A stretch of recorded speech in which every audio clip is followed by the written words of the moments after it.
Hello guys, welcome to Veera's little spoons. ఈరోజు మనము చాలా సింపుల్గా వంట రాని వాళ్ళు కూడా చాలా ఈజీగా రవ్వ కేసరిని ఎలా ప్రిపేర్ చేసుకోవాలో చూద్దామండి. ముందుగా స్టవ్ వెలిగించుకొని కడాయి పెట్టుకుందాం. ఇందులోకి 1/2 కప్పు వరకు గీని యాడ్ చేసుకుంటున్నాను. గీ కొంచెం మెల్ట్ అయ్యాక ఇందులోకి 1/2 కప్పు వరకు almonds and cashew nuts add చేసుకోవాలి.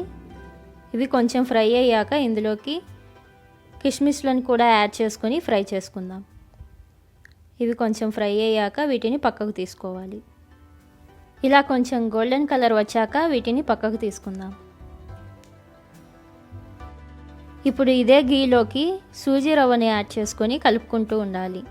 మంటని లో ఫ్లేమ్లోనే ఉంచుకొని గోల్డెన్ కలర్ వచ్చే వరకు కలుపుకుంటూ ఉండాలి. లేదంటే మాడిపోయే ఛాన్సెస్ ఉన్నాయండి, అందుకే పక్కనే ఉండి కలుపుకుంటూ ఉండాలి.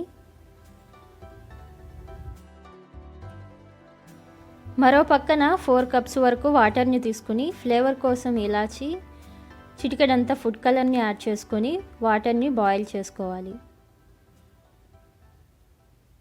ఇలా వాటర్ బాయిల్ అయ్యాక మరో పక్కన రవ్వ కూడా చక్కగా వేగిపోయింది.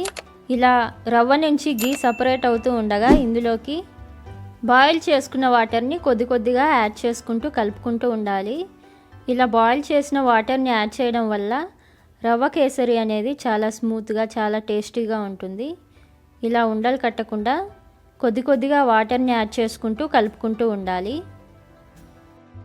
ఇలా మిగిలిన వాటర్ని కూడా యాడ్ చేసుకొని బాగా కలుపుకోవాలి. ఇలా ఒక 5 మినిట్స్ వరకు మంటని లో ఫ్లేమ్లోనే ఉంచుకొని బాగా కలుపుకోవాలండి. ఇలా కలుపుకున్న తర్వాత ఇందులోకి ఒక 1.5 కప్ వరకు షుగర్ని యాడ్ చేసుకుందాం. 1 కప్ సూజీ రవ్వకి 1.5 కప్ షుగర్ సరిపోతుందండి. ఇలా షుగర్ అంతా రవ్వలోకి మిక్స్ అయ్యేలాగా స్లోగా కలుపుకుంటూ ఉండాలి. ఇలా ఒక 3 మినిట్స్ వరకు బాగా కలుపుకోవాలి.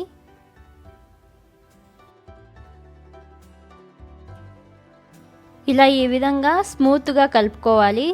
ఇప్పుడు ఇందులోకి ఫ్రై చేసుకున్న డ్రై ఫ్రూట్స్ని కూడా యాడ్ చేసుకుందాం. ఇవి కూడా యాడ్ చేసుకొని ఒకసారి కలుపుకుందాం. అంతేనండి, చాలా ఈజీ అండ్ టేస్టీ రవ్వ కేసరి ప్రిపేర్ అయిపోయింది. చూశారు కదా, రవ్వ కేసరి చాలా ఈజీగా వంట రాని వాళ్ళు కూడా చేసేయచ్చు. సో ఈ స్టేజ్లో మనము స్టవ్ ఆఫ్ చేసుకొని సర్వ్ అవుట్ చేసుకోవడమే. సో మీకు ఈ రెసిపీ నచ్చినట్లయితే మీరు కూడా ట్రై చేసి లైక్ చేయండి, షేర్ చేయండి అండ్ సబ్స్క్రైబ్ చేసుకోండి. Thank you for watching.